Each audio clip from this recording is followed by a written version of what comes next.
Good evening, welcome.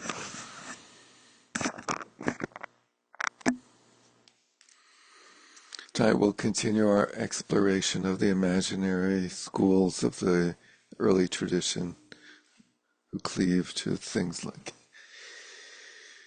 unchanging real particles and the equivalent reality of the three times. But we'll begin with our chants as usual.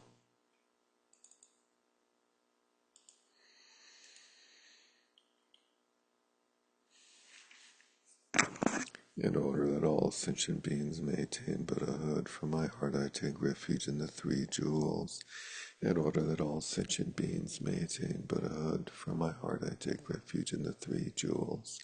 In order that all sentient beings may attain Buddhahood, from my heart I take refuge in the three jewels. Whatever the virtues of the many fields of knowledge, all are steps on the path of omniscience. May these arise in the clear mirror of intellect. Om Manjushri, please accomplish this.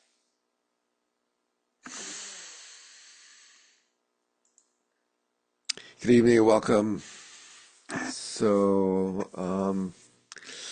today, for tonight's class, we had reading. We dove into the book that we asked you all to obtain and read, The Golden Age of Indian Buddhist Philosophy by Jan Westerhoff, who's quite an active and interesting Buddhist scholar these days, produced an enormous amount of very high quality, wonderful work.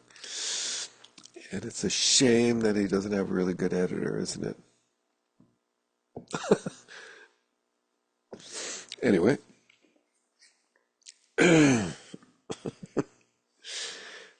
so tonight we begin with just bringing us into the frame by a little deeper dive into some of the charts of reality. Let's see.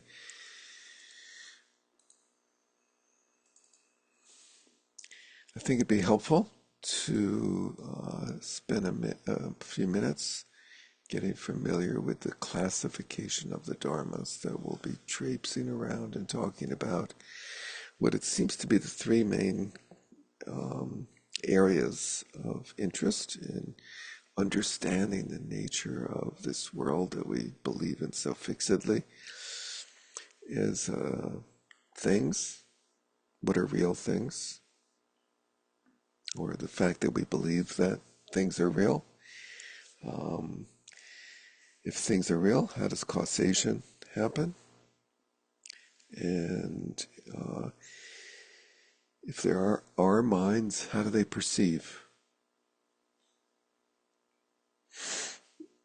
And we'll see the differences in understanding of these two, and the two of the main Abhidharma schools, so-called schools, the Sarvastivada and the Sautrantika.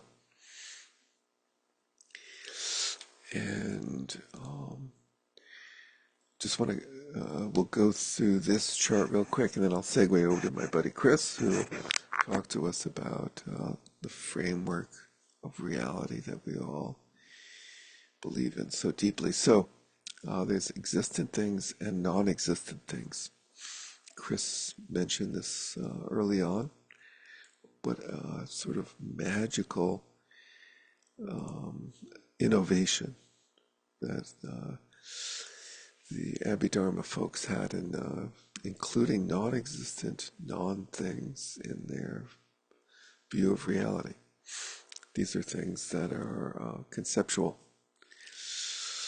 And then this organization of reality is actually reality presents a way of studying reality that's common now in the Shedra tradition, which is starting with things as objects and then going to the subjects that perceive them, and then how subjects engage objects. And it's not specifically oriented for Abhidharma, but it has a nice little summary of the various groupings of dharmas which is very handy since with lists of 75, 79, 100, 108, can otherwise get a little bit lost in the details.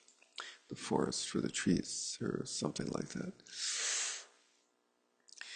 So we have forms. We divide them into three groups, and these are called the five bases.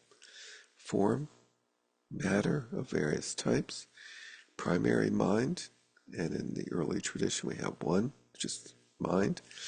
Mental factors, which are different supporting functions or capabilities of minds.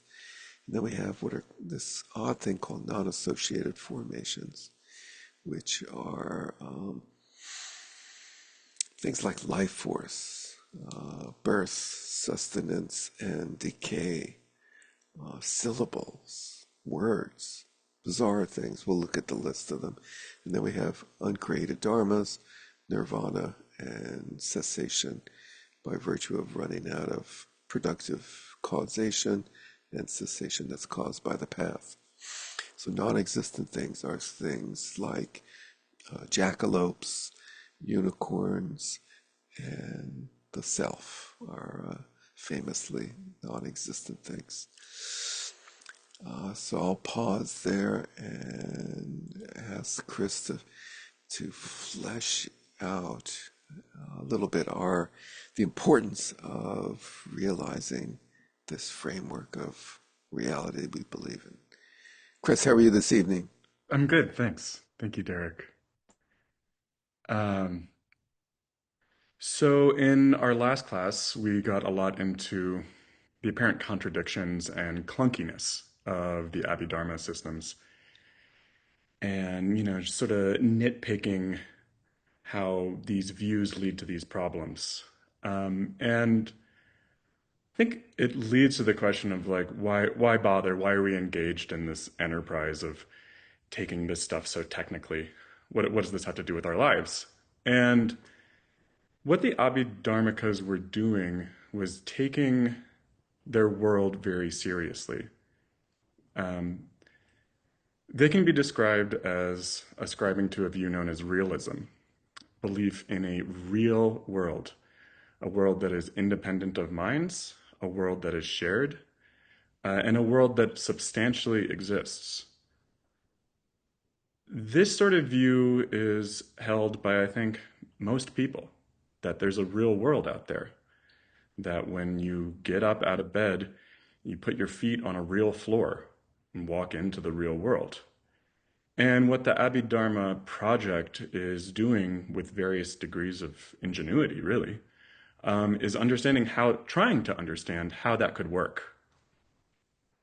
Um, Basically, if you're going to maintain a realist position, this is the philosophical price that you'll have to pay.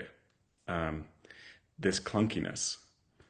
So by observing sort of how this system works or doesn't work can be very helpful in deconstructing our own commitments that we make, often unconsciously, to realism. And I'll pass it back to you, Derek.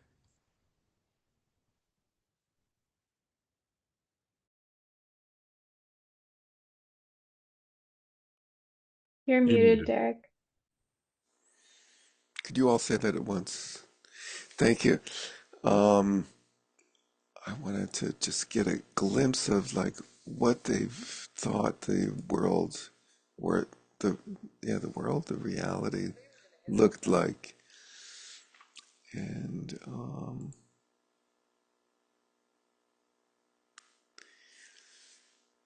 it's really uh, I think it helpful to have like a visual of how they thought the world, the universe appeared that they were trying to explain.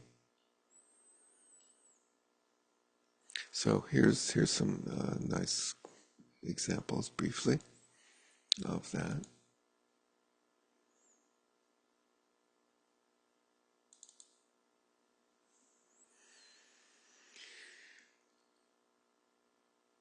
Here's the world is the universe is a circle, and it proceeds from the realm of form up into the realm of the realm of desire, where we live with the six realms of hell beings and uh, hungry ghosts and animals and humans and so forth, up to the realms of form, and then which goes up to here, and then the formless realms.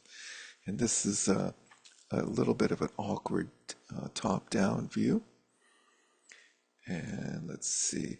Here's the detail on the realms, where you have the lower realms in the realm of desire, the hell, animals, hungry ghosts.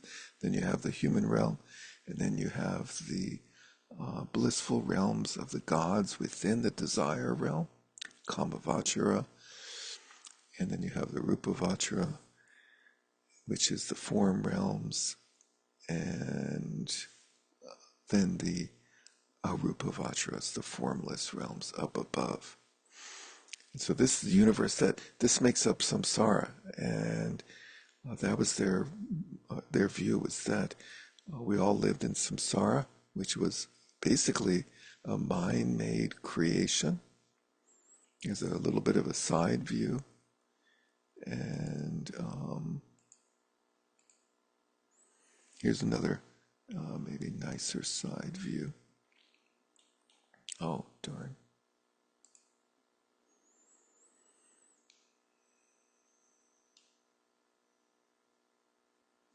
Well, anyway, you can see that it exists in reality like this, and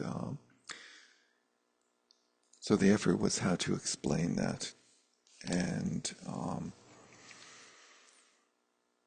we have a progression from the Sarvastivadins, who claim that everything exists, as Chris talked about. They took everything as being equally real. And so once again, let's look at our Dharma charts.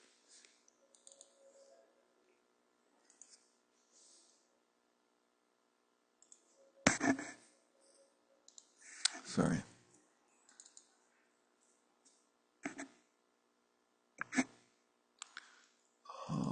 Here we go.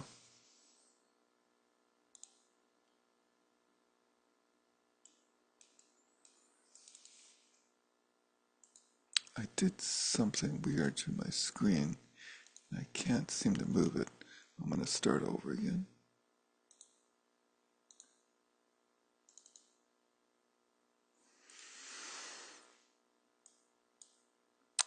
Form consists of the four great ones: earth, water, fire, wind, as causal form. And then we have resultant form, which is the forms of the subtle matter of the sense faculties that reside in the sense bases, the faculty being different than the bases, and then the objects of the forms. And then they have a handy category of non-form form or non-material form, which is a way of describing how the energy of things like vows, which are not form, but they can be obstructed by form. So it's an interesting example of one of the difficulties they encountered in the clunkiness that Chris was talking about, and how they tried to solve that. The mental factors that support the primary mind have these different categories of faculties: virtuous forces, root afflictions, universally evil functions, and then minor afflictions and indeterminate functions that are neither positive nor negative. And the faculties are things like feeling and discrimination, attention, contact, aspiration, intellect, mindfulness, attention, inclination, and concentration. And these appear basically in every mind moment. The primary mind arises with this collection of supporting faculties that create the experience that we have of experiencing, of cognition, of perception or awareness. And then that's colored by various forces, virtuous or negative being root or universally evil, or minor negative forces, and then indeterminate ones, which is an odd category because to most of us, I think they would seem quite determinate, but they can have, I guess, in their mind, things like hatred could have a good purpose, and raga and love could have a good purpose, just as hatred might. And then we have non-associated formations, acquisition, which is a factor of how karma accrues to dharmas and creates their impact on the next moment. Non-acquisition is how some dharmas or some situations or activities do not create propensities for future, presumably through awareness, things like that of dharma practice. The idea of similarity of phenomena. What an odd thing to be a dharma.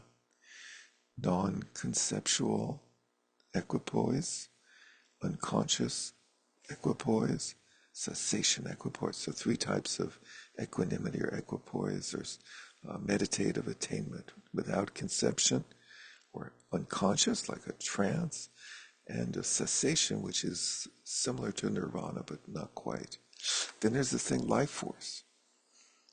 Birth, sustenance, and decay.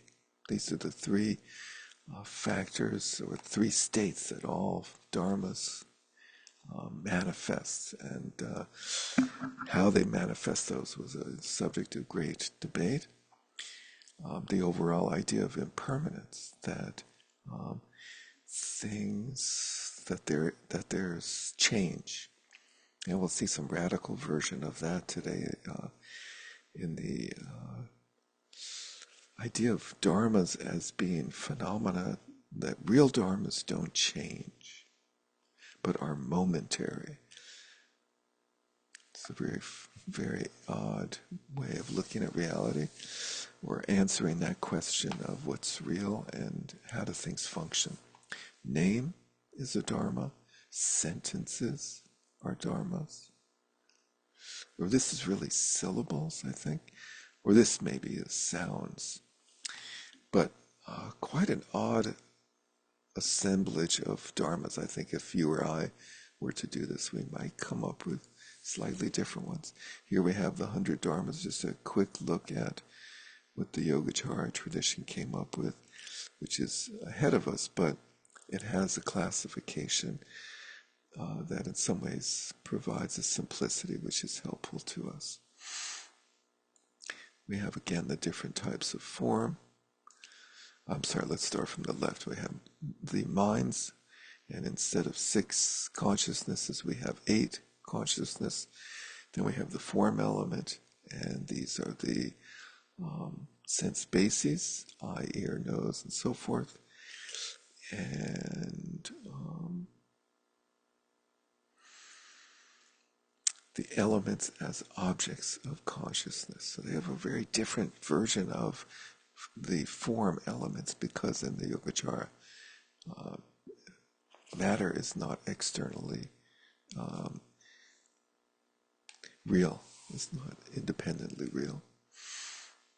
Everything is mind. So their view of form is unusual. They have the mental factors grouped in a little bit more of a helpful way. Omnipresent mental factors: feeling, discrimination, intention, application, and contact. And you see the Sanskrit of these, and these happen in every mind moment. The object determining factors happen in every moment where there's contact with an object, which is in every moment of experience, but implies that there are moments where there's not experience, such as the idea of the bhavanga, the resting state of mind, or the alaya vijnana. We have virtuous factors, and then we have the root afflictions, the kleshas, which we all know very well. And then we have secondary afflictions, and a lot of those. And then variables or changeable mental factors that can go either way: sleep, remorse, investigation, and analysis. So, you could be a very evil person and investigate very carefully, or a good person, so to speak, and investigate very carefully. Here we have view broken down. This is a helpful one to see. Becomes important in various places. That wrong view, one of the 6 root afflictions or kleshas, has 5 types. Viewing the skandhas as being in some way the home of the self.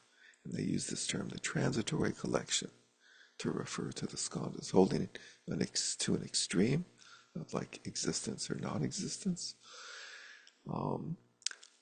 which leads to, like, on the one hand, if you believe in nihilism or nihilism, you disregard karma. And if you believe in eternalism, you believe in fate, and that also karma is not as important. Holding to wrong views, that the Four Noble Truths are not accurate description of reality, and then holding any view as supreme, like my understanding of this or that is the end all and the be all, or like doing some particular conduct, like making offerings or standing on one foot, is the supreme remedy to all ills. Let's see. There is a second page to this, which is the non-associated dharmas. And they group them with those that are related to the person. Acquisition. And persons refer to any sentient being. Life. Nature of common persons. We talked about this in the context of Bedford and trick-or-treating. Annihilation, trance, birth, sustenance, becoming, impermanence, old age, result of the trances, thoughtless trance, shared qualities. This is a similarity we saw in the other chart, this idea of acquisition. And then those that are not related with a person: name, character, or letter, syllable, harmony, order, time, gathering of causes, non-existence of causes, number, direction, speed, distinction of causes and effects, and phrase. And lastly, the unconditioned dharmas. We have space, extinction through those 2 different ways that I said: intellectual power, the path, or like running out of fire and your fire is extinct, or extinction through the 4th absorption state, and extinction of sensation, conception, and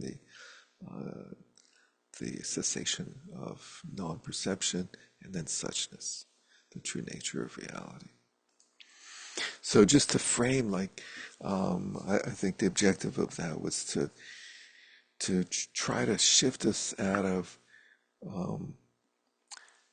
the idea that the Abhidharma folks had a fixed belief in the reality of what they experienced, and that reality was the same as ours.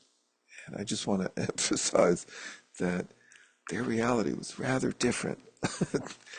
They believed there were all these different beings, all these different worlds, all these different realms, and that they described reality as having all these factors that were real entities. And we generally see a trend of going from, with the Sarvastivadin, this idea that, okay, everything that we find in this world really exists. But when they whittle that down, they end up saying as the let's take a look at our text here.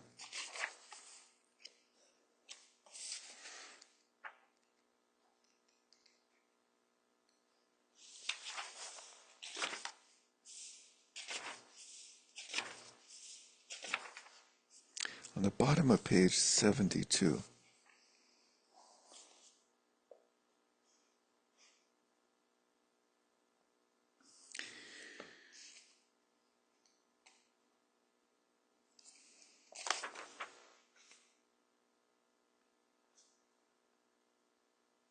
I'm sorry. On page 70, we have the introduction of this idea that there's two aspects to dharmas. There's their two existing things. There's their real essence or nature, their sort of reality as swabhava, as an essence of being this or that. But then there's this further sophistication, there's further subtlety of, well, some things have reality, have real existence that is efficacious. This idea of, we see on page 70 in the second main paragraph there, this word karitra. And this is a way that the Sarvastivadins deal with the quandary of things persisting through the three times. That swabhavas persist through the three times. And why doesn't the fire from yesterday provide light or heat? Morgan. What's the label on this section? Oh, for you digitoids. Yeah. Um, do you see the labels? We have them on the side of the page. It's swabhava.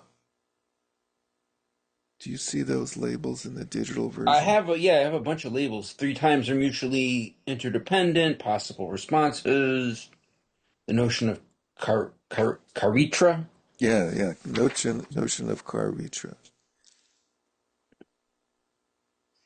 And we're under swabhava. So they have this idea that dharmas exist through the three times. And they assert this because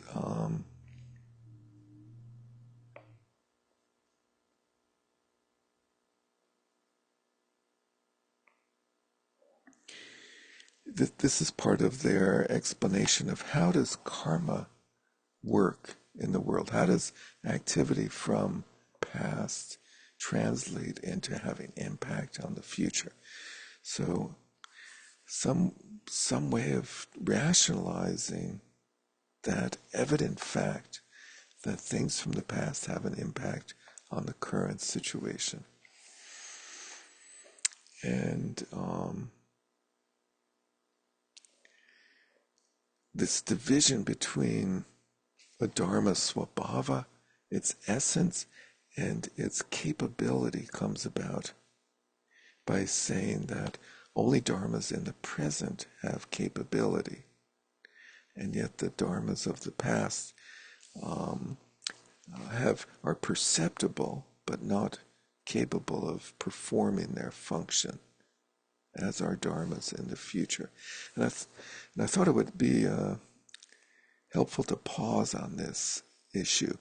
This is a level of subtlety that we have not yet really talked about in other courses.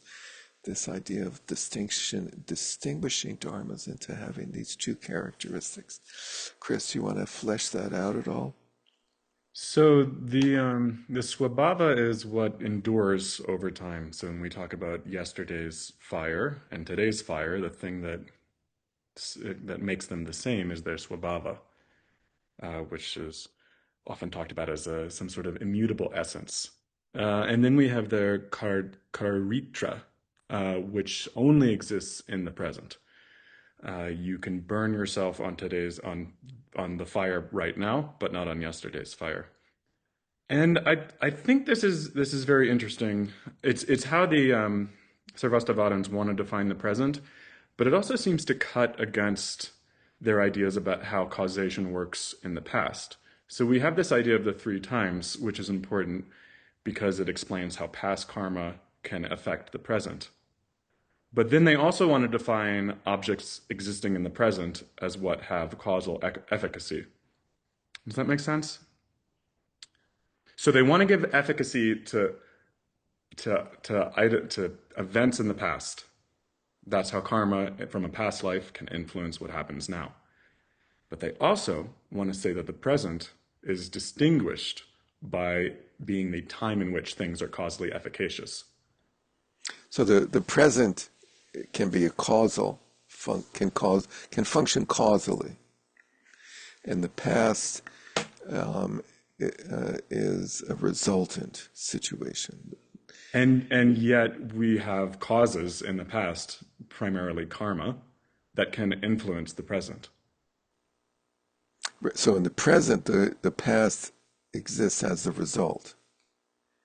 And in the present, you guys are laughing.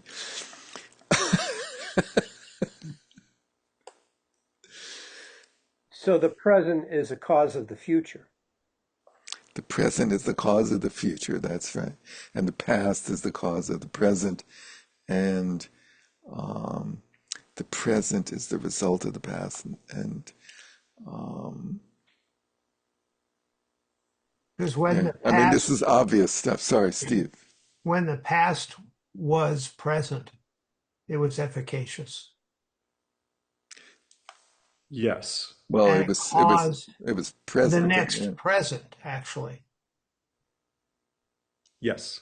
And that continues And that's how the present indefinitely. perpetuates That's how itself. the present is efficacious and causes the future when the future is present.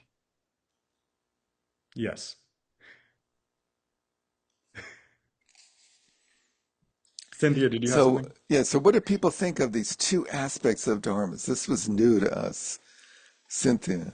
Well, this may be a really stupid question. Forgive me for that, but in talking about the two aspects, the svabhava, and I think what you said was that is what endures over time, or it's the immutable essence. So again, maybe I'm misunderstanding this, but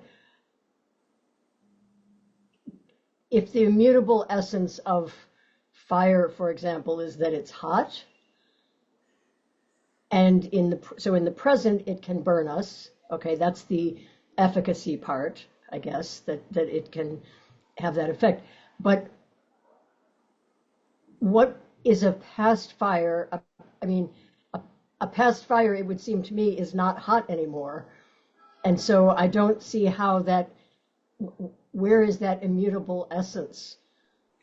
Yeah, and the Sarvastivadins sort of aren't able to say.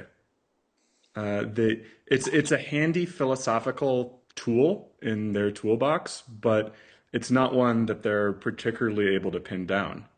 I have to admit, because I read through this stuff and some of it I understood, some of it I wasn't so sure about, but this hadn't smacked me in the face quite so clearly as now when we were discussing it, where it just seems like it doesn't make any sense, that it doesn't really, that Svabhava one doesn't seem like it holds water.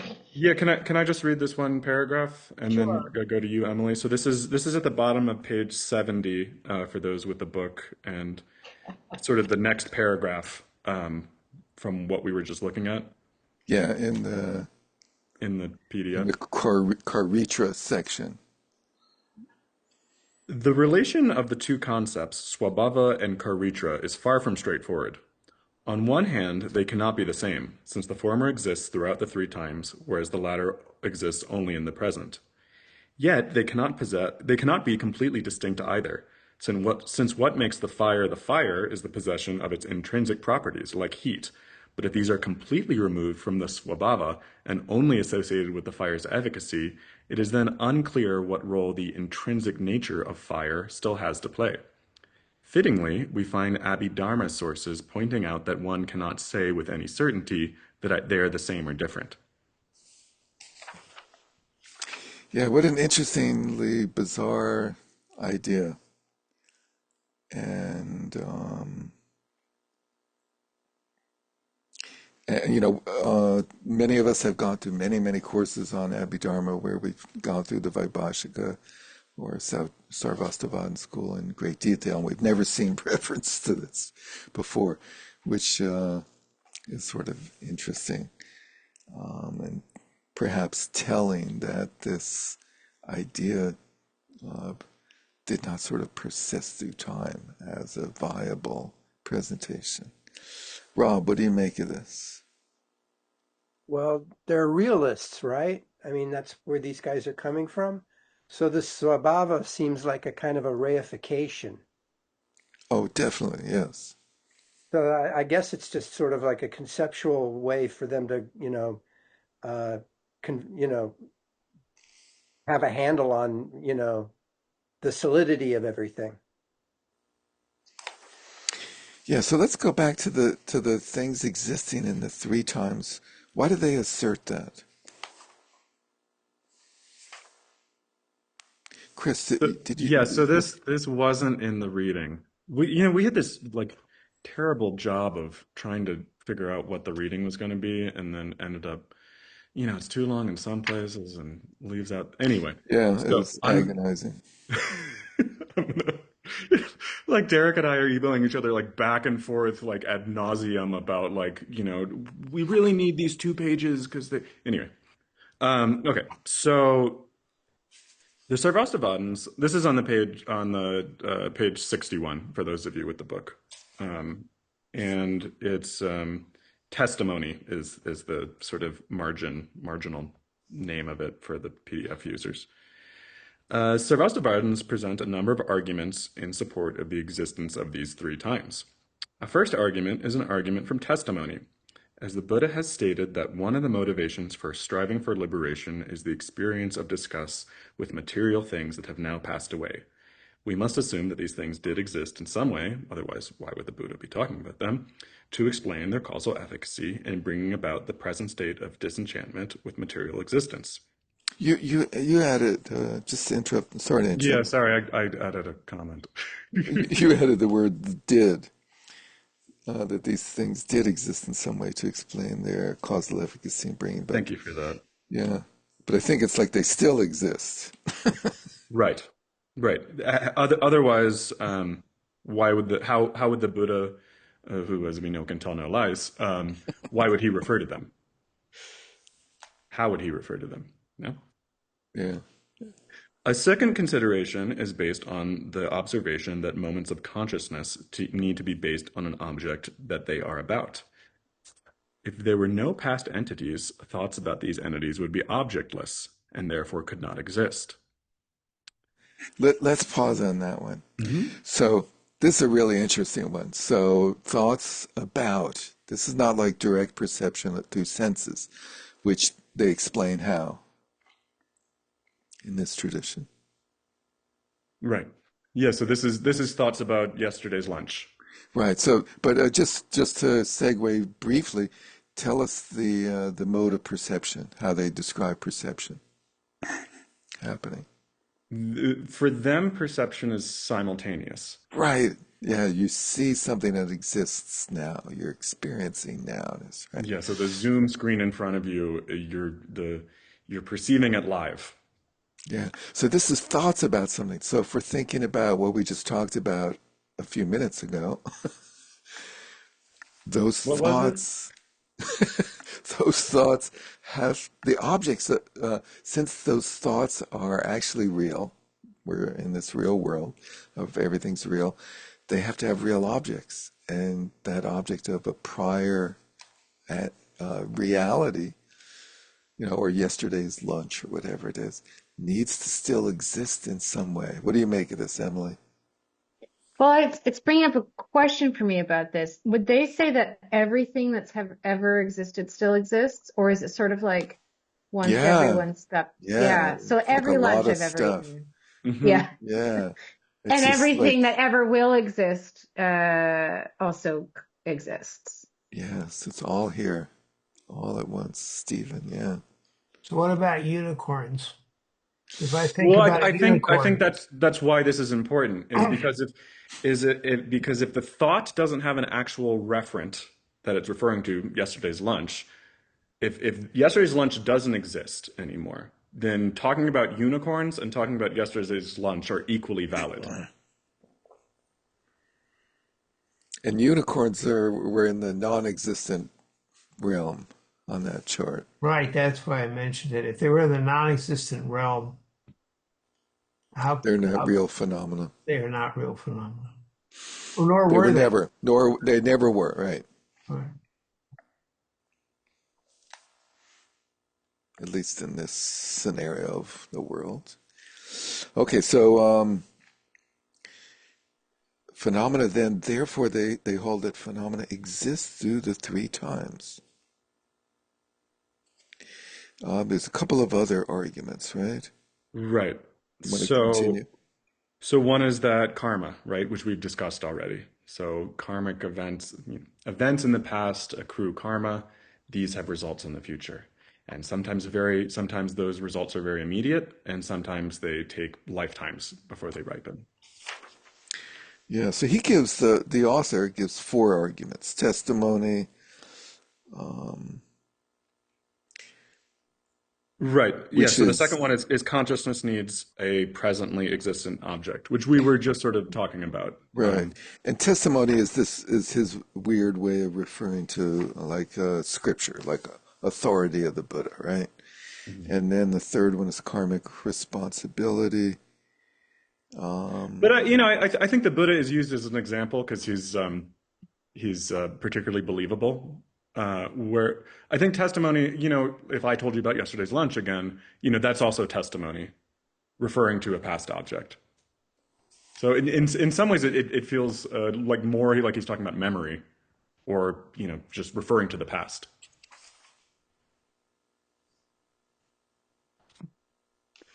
So then we've got karmic responsibility, and then the fourth one, Yeah, go through that. the I the didn't find karmic. that one very convincing. The three times is mutually interdependent. Yeah, so I found this one very interesting, which is that past, present, and future are all defined in relationship to each other. Present exists as this line, but with the past on one side and the future on the other.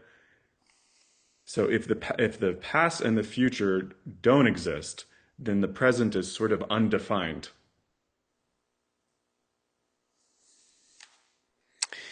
Yeah.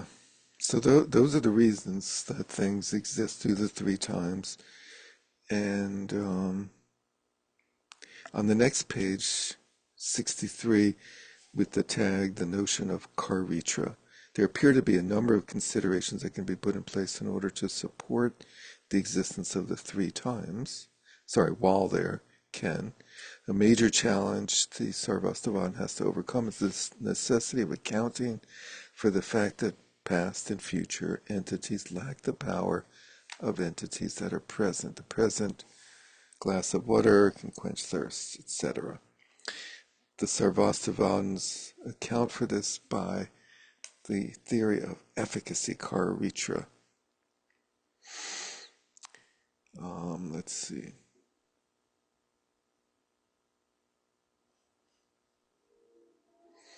And he gives some further explanation of that. Um, and then that branches into this idea that we're starting from, that dharmas have these two qualities of their essential nature, their swabhava, and their efficacy. And the essential nature of the swabhava persists through time, which is where I had started from on page 70, which, let's see, for digital purposes, if you can keep going for a few pages, there's a section, let's see, direct perception and cognition. Do you find that? And then a section called swabhava in the digital version. It's right before the Abhidharma notion of dharmas.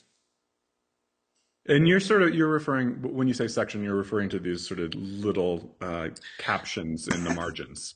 Yeah, they're little notes, whereas some of them are like sectional that have numbers on them. I'm not sure how they appear in the digital version.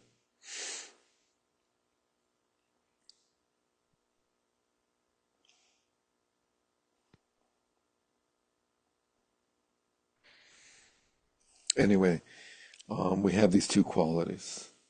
Swabhava, they use the term swabhava, so I'm on page 70 in the middle of this paragraph that begins, while there's no enduring person, the Buddhists still need to find a way to account for karma.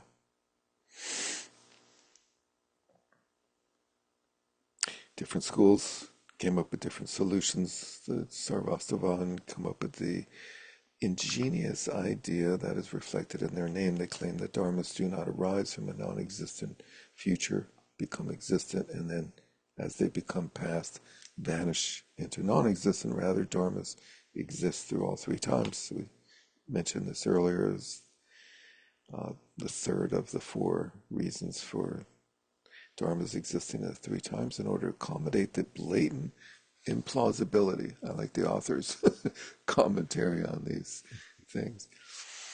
To accommodate the blatant implausibility of this view, they had to introduce a couple of additional terms. They used the term swabhava to denote a constant essence persisting through the three times, which is the basis of differentiating between things. The various dharmas that we saw on the charts. But while past and present fire would have the same essence, swabhava, only the present fire would also have causal efficacy, karvitra, a property produced by causes and conditions which ensures the dharma is actually able to carry out its appointed function. This has the curious property that the dharma's swabhava, its essence, is actually not to be found in the properties we use to perceive it, the brightness, heat, and destructive power, since those are causal efficacy and so forth of the fire, something that manifests only in the present, but can it be part of the fire's temporal essence? So then we say, what is that temporal essence that's separate from? Atemporal essence. Thank you. Unchanging essence. Can I just jump in and say, like, as I think about this, I'm almost okay with this like worldview that it's like I'm picturing all of these swabhavas like sort of there from beginningless time to endless time, and they exist and they're there, and then it's like in each present moment a little efficacious sort of blip of it with all these qualities kind of pops up. I'm like almost okay with wrapping my head around that. But the problem that comes up for me with this way of imagining the universe is it implies there's some other additional thing that allows those little blips to pop up and have efficacy in the present moment. That's, I think, there needs to be some additional layer, some additional sort of ether or a place where qualities are hanging out, waiting to kind of pop up in the present moment. And that's almost the part that's the most problematic for me as I think about it, is this like, what then is that? You know, it's like every version of or there's almost a theistic element and then there's something more beyond this or and so like, as I'm sitting here really wrapping my head around it, I'm like, I'm actually almost okay with thinking of the universe this way. And not to do what Derek asked us not to do last week, but bringing up modern physics. I feel like the reasons we all keep doing this is that's kind of the understanding universe we've been raised with. And that almost lines up with some of what they're talking about here. But the problem, you do hit up against this wall where it's like, there's all these unexplained pieces to it that just don't quite fit in. So it just had to pop in Can't it there. just be that a thing in the past causes a new swabhava to fire up in the present? You know, I've got But a lump of clay, and then in the past, and then at some point I throw it, and in the present now there's a pot. what the swabhava of the pot was always there, as well as the swabhava of the lump of clay, right? Like Well, I the mean, pot I could, guess it's not like the to get pot. really technical, the pot doesn't have a swabhava. You know, it's only the infinitesimally small dharmas that make up the clay. and the pot is a conceptual projection onto those.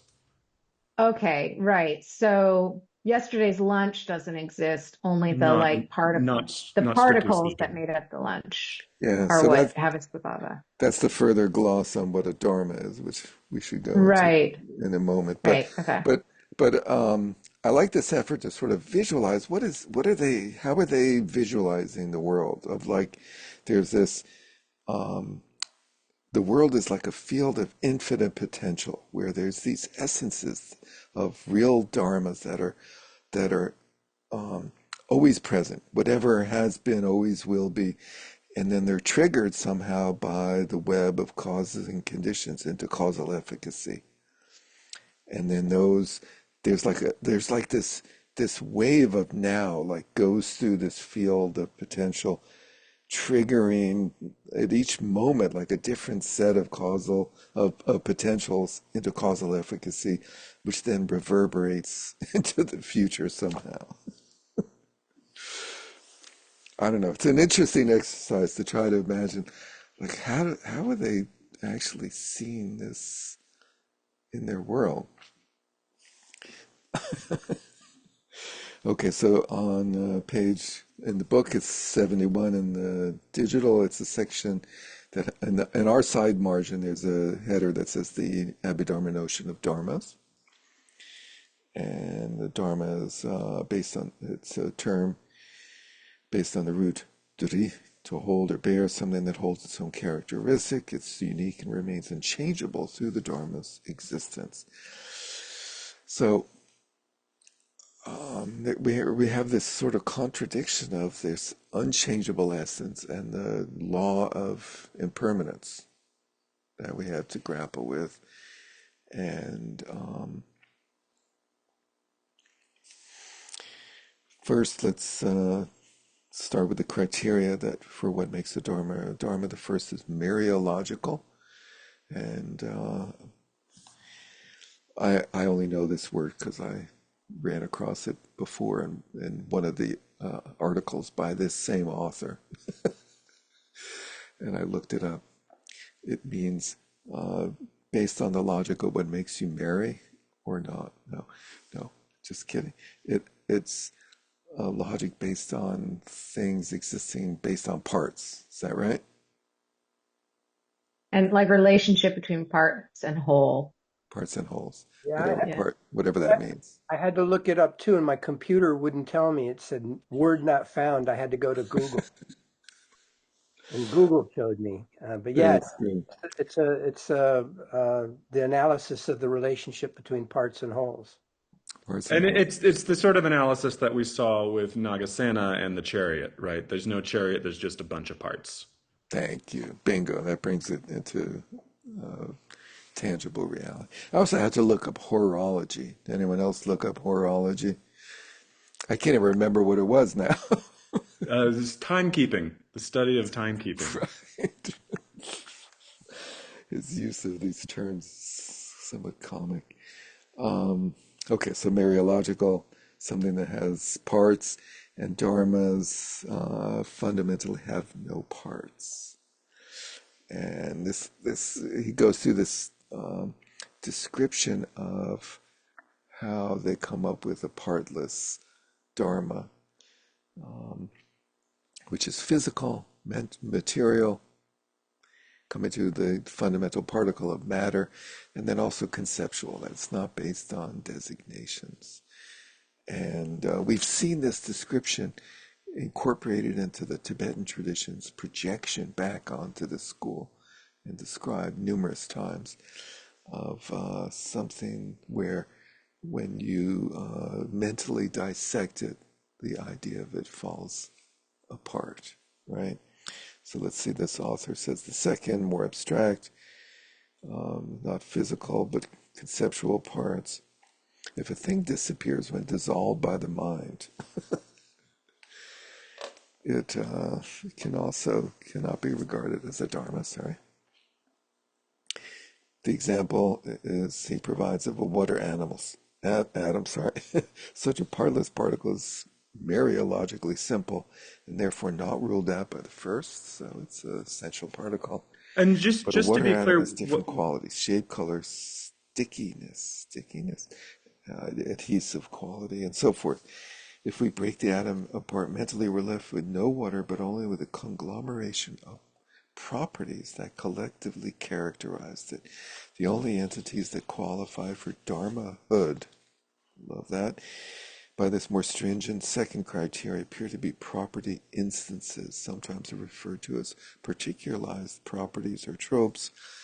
And he gives he makes like the very simple example very complicated by introducing it that way. But the simple example is that the only real things that stand this test are this color, this blue color that you see on your screen or in your field of vision. This circular shape, so it gets to this idea that we talked about, I think, last class, of specifically characterized dharmas as opposed to generally characterized dharmas. And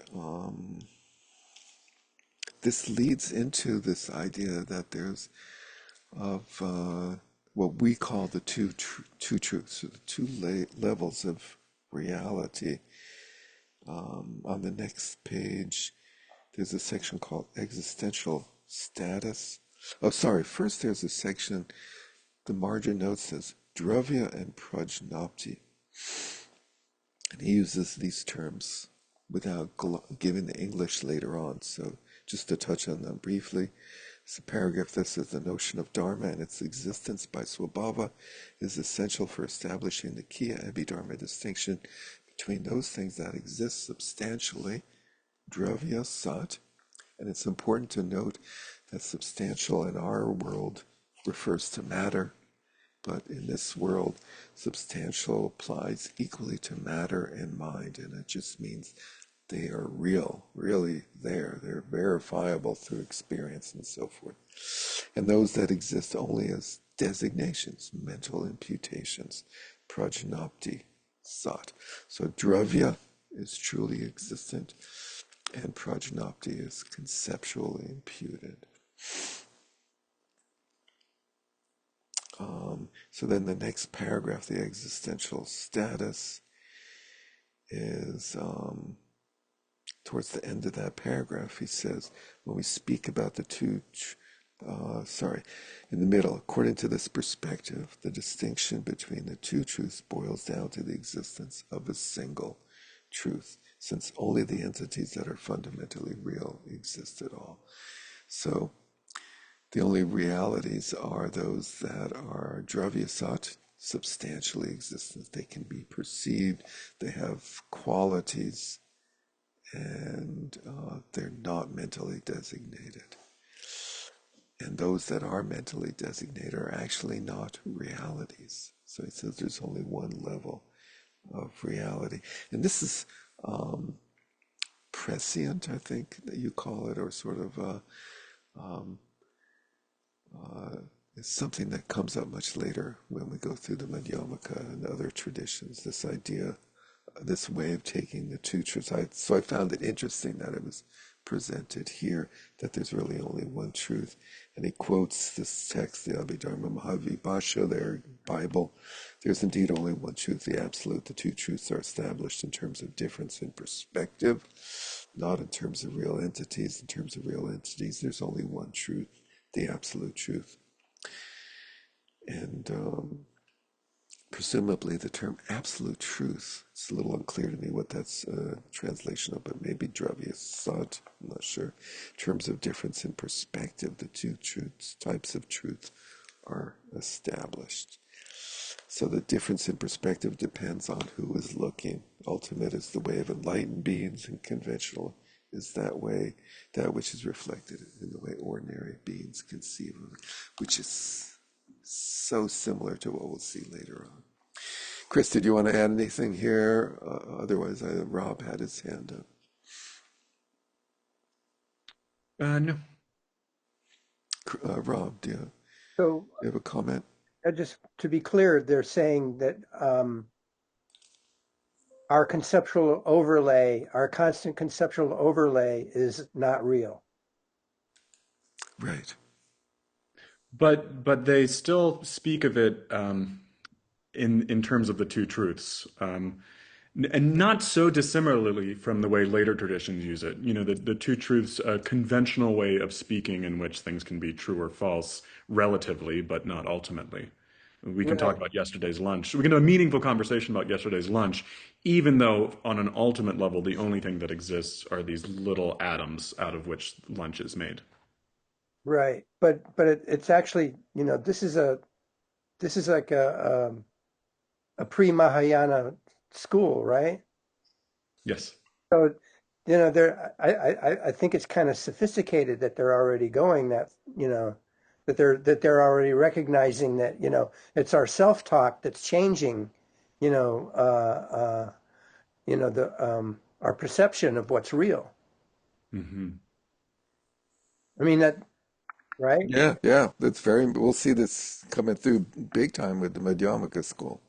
Right. So that you can, it's like the seeds, the karmic seeds for Madhyamaka are being planted in many ways. Many ways. Yeah. In some ways, it's not a huge leap. It's just sort of like what you guys have been saying all along, but you're still holding on to all the details and all the categories and all the lists And almost. the Mahayanists will go to great pains to demonstrate that, you know, they're not making a huge leap, that all this stuff is in the original teachings of the Buddha.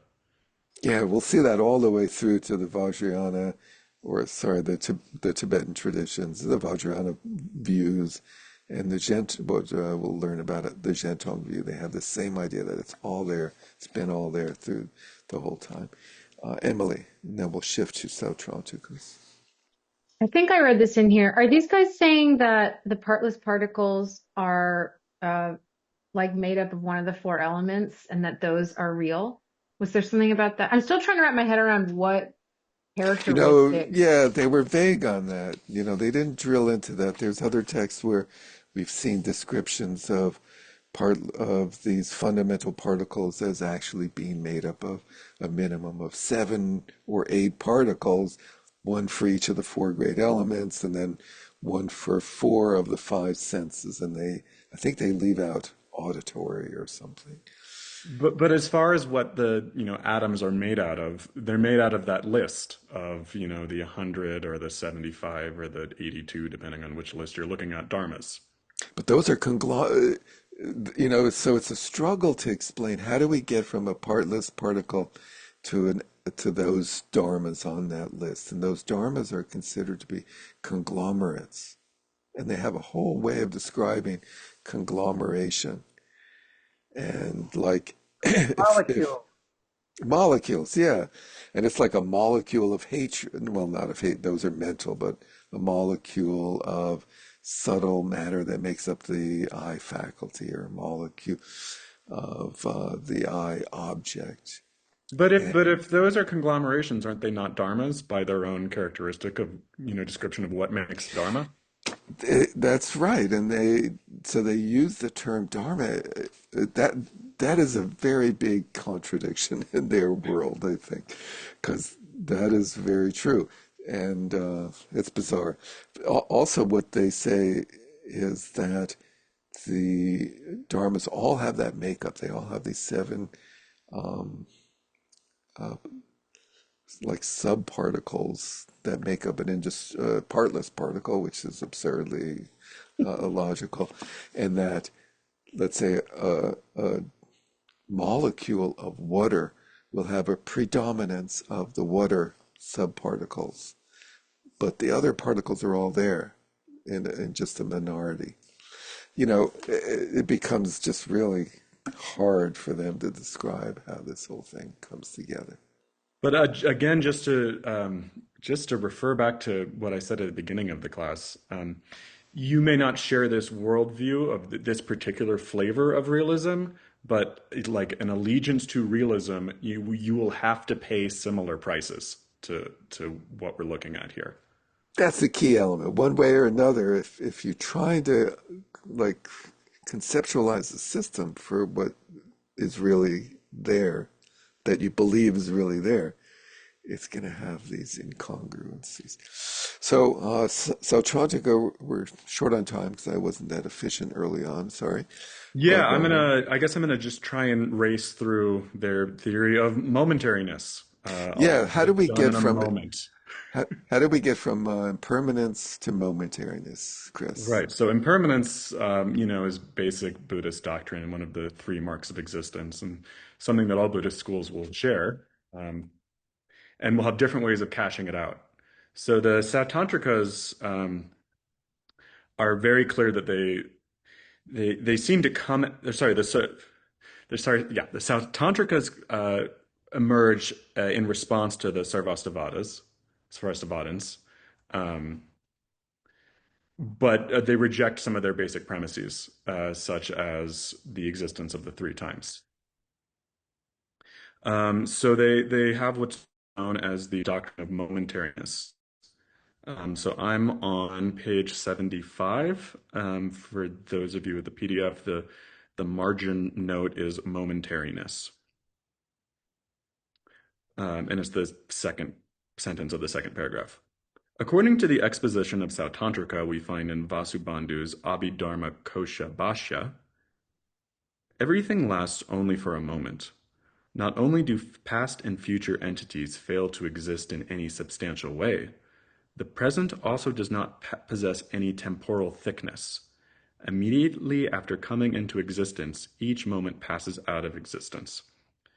So temporal thickness would be like the Theravadan view, where every moment has a rising, a persisting, and a fading away.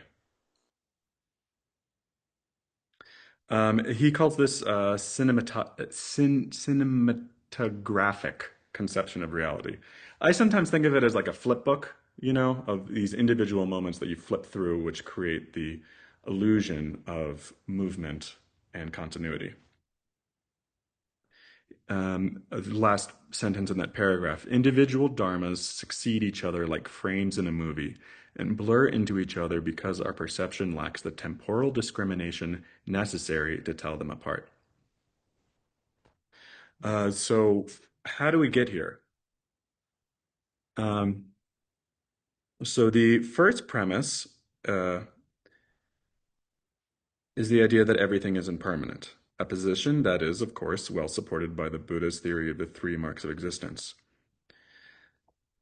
That doesn't necessarily get us to momentariness, right? So all things could last for, say, a minute rather than just 1 second, or a fraction of a second.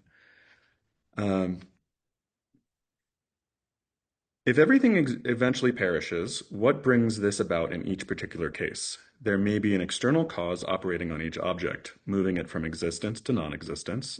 This is sort of what Emily was talking about.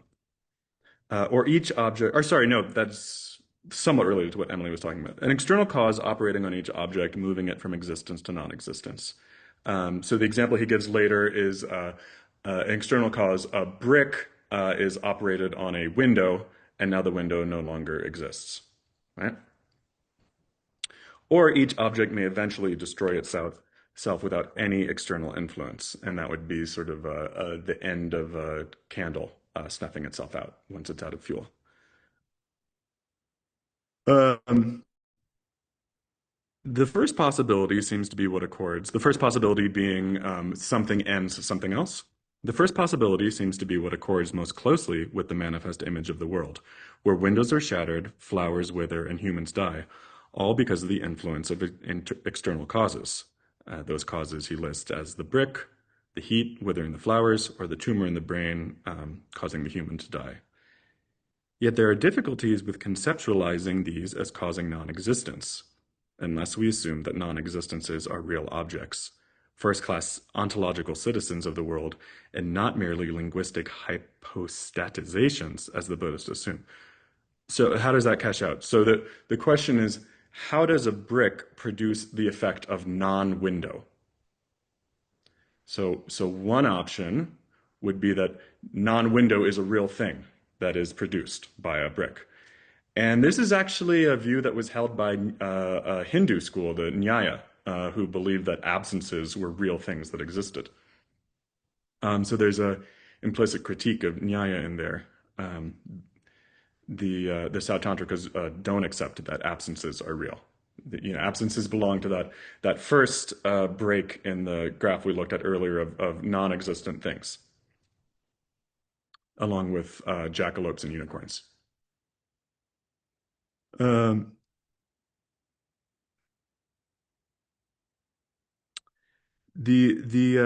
so no, sorry. The second premise of the argument is therefore the claim that this particular non-existence are not things that can stand in causal relations. When something causes the non-existence of something else, there is no thing that is causally brought into existence. There's no broken window or non-window that the brick brings into existence. So there's two options. One is to argue that absences are just language-based constructions and nothing perishes at all. There is simply a transformation of the window, but nothing ceases to exist. We merely label the transformed object in a new way. So again, like the clay pot we were talking about earlier, the window is a conceptual projection onto these dharmas, and they just simply change their way of arrangement. Alternatively, even if some X really did go out of existence rather than being transformed into something else, what the cause has brought about is the total state of affairs that does not include X. So the total state of affairs would mean that the brick caused like a world in which that window doesn't exist, which seems a little fabulous.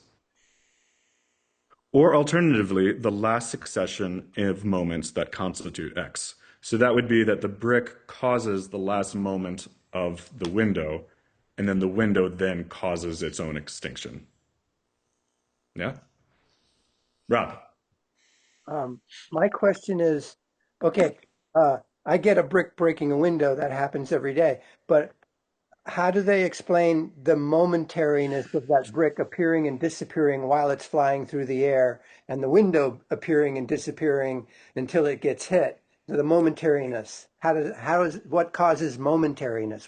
So we're getting there. We're getting there. How is that ontological? That is the question. That is the question. This is the build-up for. So what we just looked at is different examples, not particularly satisfactory, of how things can come to an end. Either they end themselves, or they're ended by something. They persist over time, and then they end themselves, or something else ends them. And we're seeing that's a little funny, the way that those could work. Going on to the next paragraph.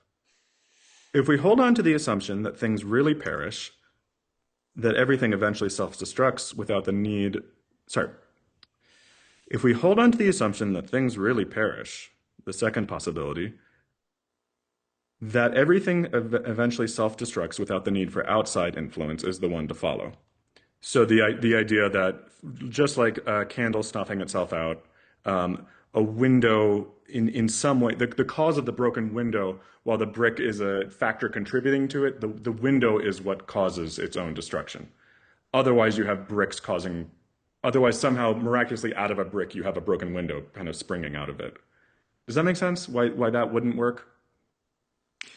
It does, but we're still not on, as Rob said, there's a large difference between that and it happening every moment. Sure. Okay. So I'm gonna leave this and skip to the next page. And this is page 77, and the margin note is 3 kinds of arguments for momentariness.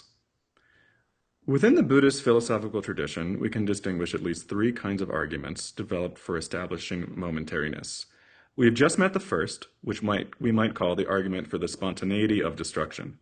We will discuss the other two, an argument from the momentariness of cognition and an argument from change later on. Forms of all three arguments make their reappearance in different guises at different stages in Buddhist philosophy. Can you pause there? Yeah, And so he says, we've just met the first, which we might call the argument from the spontaneity of destruction. And go to the paragraph before that. sure. But in this case? Yeah. But in this case, and if dharmas cannot change, we have no choice but to pick the alternative, namely that the destruction is the result of a thing's inner nature, and that this destruction happens immediately once a thing is produced, since there is no ontological space for any mechanism that could cause the delay. So one of the definitions of dharmas is they don't have any parts, right? So if a dharma has a thing in it that causes it to go out of existence in the future, then it's not a dharma because it has two parts. There's the thing, and then there's the thing that makes it stop. Yeah. So earlier we saw that fire had properties of illumination and brilliance and heat and burning and things like that. Right. Couldn't it just have another quality? Well, again, we're back at the question of conglomerates versus, basic dharmas. So a conglomerate, and he gives the example of a watch, a spring-loaded watch. So, the watch, as long as the spring is loaded, the watch continues to tick.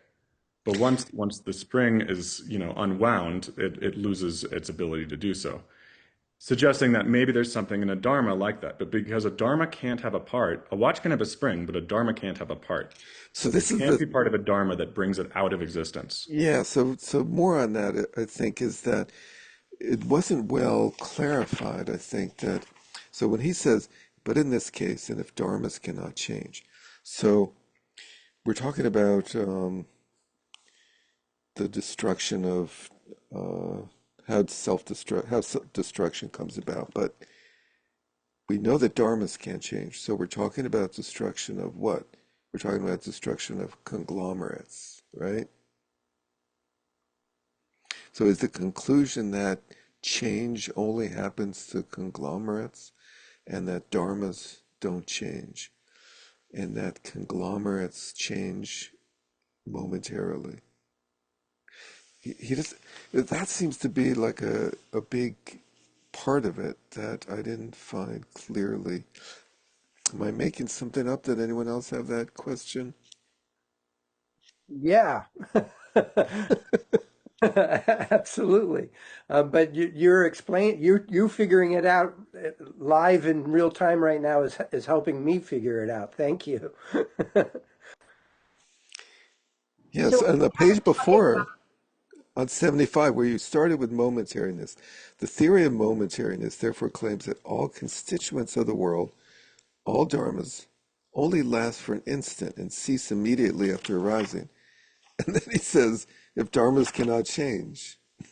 Well, I think the point is that dharmas can't change within an instant. Dharmas do not persist over time, right? This is what distinguishes them from the Sarvastivadins.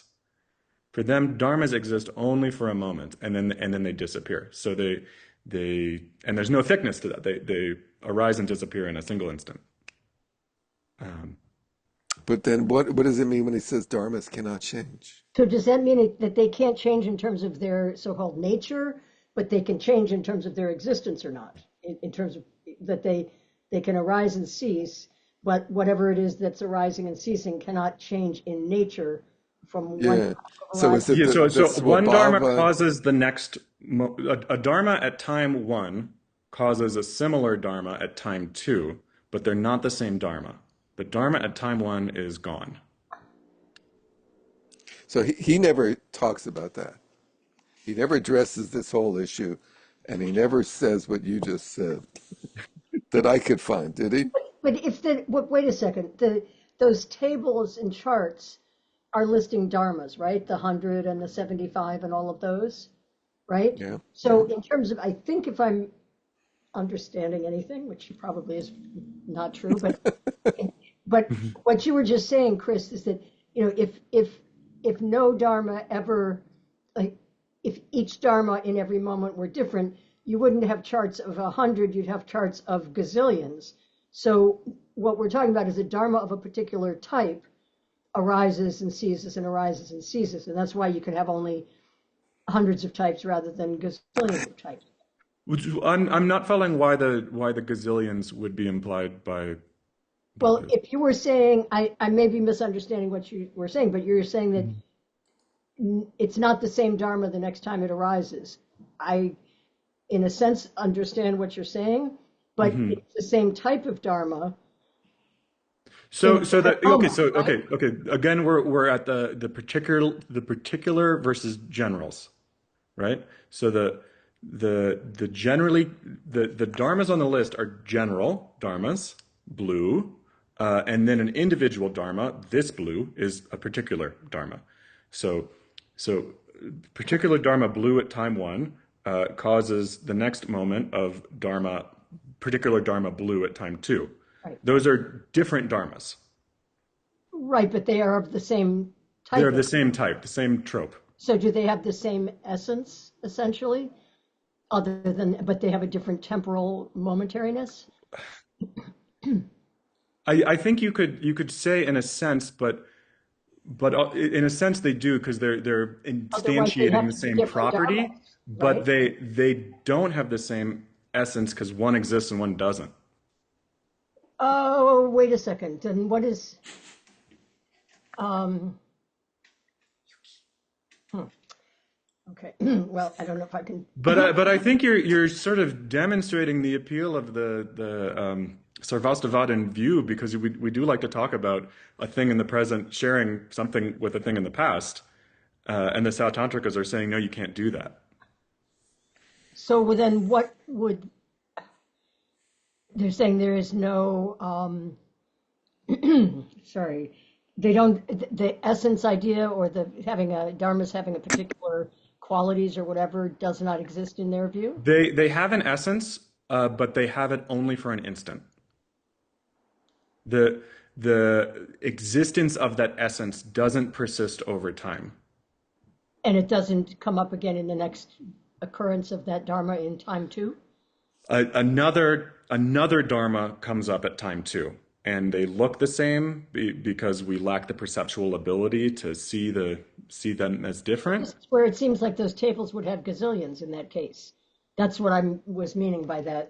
Well, yeah, I mean, so if you take the table to be an accounting of, all of the atoms in the universe, yeah, it would be very large. The periodic table, for example. Periodic table gives you all of the different types of atoms, right? It doesn't list every atom in the universe. Right, and but still, that's why I don't know whether it's the Svabhava that makes the difference. Anyway, I think Emily and Mary Beth both wanted to say something, so I don't want to overdo this question. Yeah, I Mary just Beth. wondered what happened to the efficacy? What happened to the Karitra? Did we lose that because we've moved on from the Sarvastivadins to the Sautrantikas? Is that what happened? It seems to have disappeared, but I was wondering that too. Is appearing the karitra of the dharma, and their essence persists. Is when he says dharmas don't change, their swabhava doesn't change, but they go through a series of momentary appearances, which is their efficacy. Their efficacy is based on appearing, or as demonstrated, or as characterized, or whatever. But he did I think talk it could about be it. that to the Sautantrikas that distinction collapses. That its essence and its efficacy exists together in the present moment. So then we just lost Svabhava persisting through time, Yeah, but that's not correct. efficacy Yeah, in the moment. Svabhava does not persist through time. Okay. Yeah, I'm because still there's only momentariness. And efficacy in the present moment only. Hmm. Okay. with with both of these systems, I'm still struggling to understand the relationship between characteristics and swabhava. It's not Mhm. like in the Svatantrikas, they are saying the swabhava is not the characteristics, it's just the efficacy, right? So then No, I think they're saying that Swabhava is the essence that has those properties. I thought the It was characteristics confused. were, yeah, this is what's kind of melting my mind with these because I'm trying to understand where characteristics come in to Well, play and what we're we've looking got a great essay in 2 weeks for you about for. Swabhava. Great. But it's from the Madhyamaka point of view. But in all instances here, it seems like you can't have characteristics without some kind of like characteristics rely on the perceiver. They're completely relational. Would they have acknowledged that? Like I feel like that feels clear to me, but that's Well, the diagnosis to me. you could have a fire burning and no one perceiving it, and that fire's still hot. But hot doesn't mean anything unless it feels hot to somebody. You know what I mean? Or something. Like or blue doesn't mean anything Well, unless you it's could divide it. You observed. could define it functionally, right? The fire has the capacity to burn, whether someone's watching it or not. But unless it's burning something else, there's no that like Mm. I don't think of those as inherent to I think of them as completely relational in the Mhm. same way that something isn't blue whether someone sees it or not because it's only blue, it only looks blue to like my eyes, but like to an animal that sees a different light spectrum, for example, it doesn't look blue, it looks different. So But it's I don't think that was totally part of their view. I mean, well that's what I they thought of view blue as some color as a foundational dharma. that's what I'm confused about from this reading. I did not get that sense, but is that Well, so? that's on the right, Derek. That's on the chart. Well, you and I are constantly pulling in knowledge of Abhidharma that we've gleaned from other systems or other presentations of it. And it's very hard to piece together his presentation because it has all these gaps in it. Mm. And yeah, it's definitely confusing. I mean, it's interesting that he enters in all these other aspects like Ritra, and he goes through the arguments in a fairly clear way, but the whole thing doesn't hang. So causation, the intrinsic, so I'm back on 66, causal centrality of causation. The intrinsic nature, swabhava, of the ultimately existent dharmas is causally produced,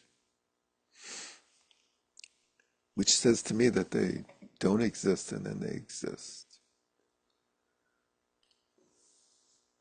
Well, But, not to but bring modern physics into this, but it sounds like a lot of words just describing flux. there's there's there's this contradiction between production and change, or existence and change. Like it says, dharmas don't change. Um, so it's like they're produced, they subsist, and they destruct, but they don't change. Well, I think that's a big part of this that isn't if explained. we go back to the film reel analogy in what do you call that? What do you call it? An individual frame in a film? A frame. Yeah. So in frame one, nothing changes within that frame. And then at the next frame, you have a slightly different thing. And the next frame, you have a slightly different thing. So there's this appearance of change, but within each frame, nothing changes. So I think that's what he means by saying dharmas don't change. I think so too, which is not explained. But it's like there's a difference between being produced and change. And for us in common language, being produced means going from a change because we think that a thing goes through the state from the state of unproduced to the state of produced. Great. I have a question about that frame thing that you seem to like. Uh, it's a nice analogy, but in that description of, frame one, frame two, whatever, which of those where is the Dharma in those? The Whatever dharmas are the appears. contents of the frame on an atomic level. And so whatever appears on the frame in each moment are the dharmas, and then they destruct, which is in their language is different from changing. And then something rearises. But the thing is that I guess not to be too literal, but in the movie example, what we're talking about is this illusion that creates the movie, is that there's frame one, and then there's frame two, which is slightly different than frame one, and then frame three, which is slightly different than frame two, right? They're just slightly different, slightly different, slightly different, and when you run them really fast, it looks like it's a nice smooth thing, right? Why would there be a difference in each frame? Something happened that made the assemblage of dharmas different in each Oh, frame. okay, but I'm trying to be simplistic here of just, again, which the Dharma is a one, you're imagining the Dharma is one frame. The dharma is like all of the contents that That's, make yeah, the make up the contents frame. in the frame. It's not the frame itself, but it's Well, it's not the whole you could say picture. like the pixels of the Okay, frame. it's The the pixel. frame is a image of the real The dharma, universe. The frame is captured the universe, and captured by every film. Right, or even if it's just, let's say, the picture of the window or whatever, and so it's all the pixels that make that up are the dharmas. So Mhm. then the dharmas are getting rearranged in each frame. Mhm. But the dharma, The dharmas are not on the film. The dharmas are impressed on the film. The dharmas are out there, no? I think the film is made of the dharmas. That's I guess great. the question is just that we're talking about, like, the change part is what I'm trying to figure out.